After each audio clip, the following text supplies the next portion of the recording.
Thank you, Mr. Galib. We're now going to do a round of questions, 5 minutes each, starting with myself and to Senator Shaheen and back and forth between the R's and the D's. So with that, Mr. Leon, I'd like to start with you.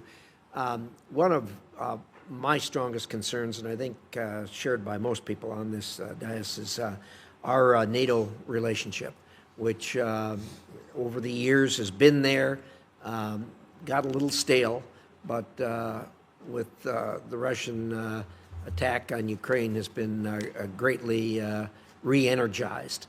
Today, NATO is stronger than it's ever been.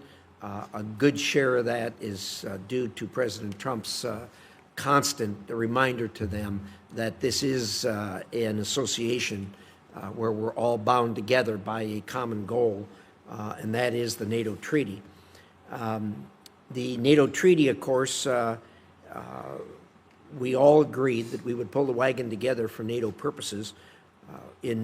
As we tried to add Sweden and Finland, which we eventually got done, we were frustrated by a couple of members dragging their feet on it and pursuing their own interests rather than pulling the wagon together with the rest of NATO. We're now getting the same thing with Spain. They're the only NATO country that has refused to commit to the 5% defense amount.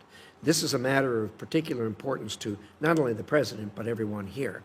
And I hope you'll speak frankly to them and be able to persuade them that if they want to belong to NATO, they need to act like a NATO ally. And that is when 31 other countries say they're going to spend 5% on defense, which is absolutely critical, they need to do the same thing. Can you tell me how you might go about that?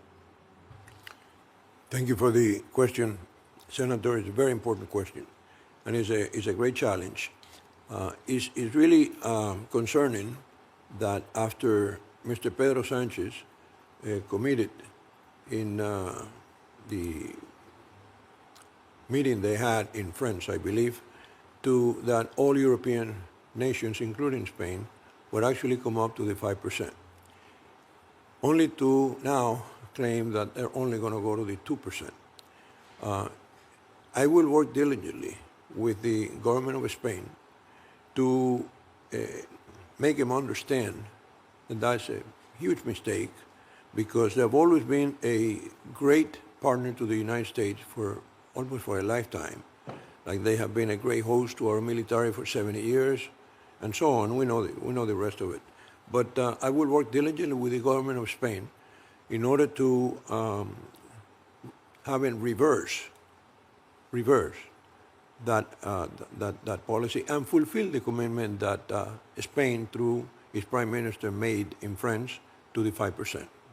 I hope you'll convey to the Spanish what a major problem this is and how great a concern it is for not only the President of the United States, but also for Congress. And I would assume they have a clear understanding of how important the membership in NATO is to themselves. And I hope you'll underscore that, and I hope you carry that message to them for us. Well, thank you. Ms. Namdar, having acted as Assistant Secretary for Consular Affairs in the past, it's good to have you going there because we got some problems going on there, as you know. And backlogs are a real problem. And it is, you don't deal as much with policy, but you do deal with the mechanics, which are just as important as policy to people that are trying to get it done. So I want to underscore a couple things for you. The J-1 visas are incredibly important to a lot of business concerns in the United States. Virtually everywhere, people are having difficulty getting workers, and the J-1 is particularly helpful in certain industries. So I'd like to hear your thoughts on that. Thank you for the question, Senator. I agree with you. Consular Services and Consular Affairs is an extremely important bureau. I think it can be a tool of diplomacy and a tool of policy, depending on who is using it. And I think the Secretary and the President will probably want to do that and make sure that we effectively implement the President's policies through Consular Affairs. I think the J-1 visas and all other visas will be implemented as efficiently as possible.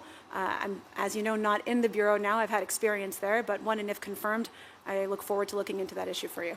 Well, we look forward to you getting there and moving take a strong message to them. We need help, and they're very important to us. The other category is the religious workers visa. They've recategorized that. I don't know if you know this or not. There is great concern around the country because there are a lot of religious workers here in the various religious organizations in America, and their visas are going to expire on January 1 because they haven't been able to get them renewed. Do you know anything about that problem? As you know, I'm not yet confirmed, Senator, but I'm happy to. But are you aware of the problem? I've heard that there is a question about it, but I haven't been tracking it closely, sir. We're going to get in touch with you because it is a serious problem, and it is widespread throughout the United States. And I'm surprised you haven't heard about it because it is of serious concern. So we'll be talking. Sounds great.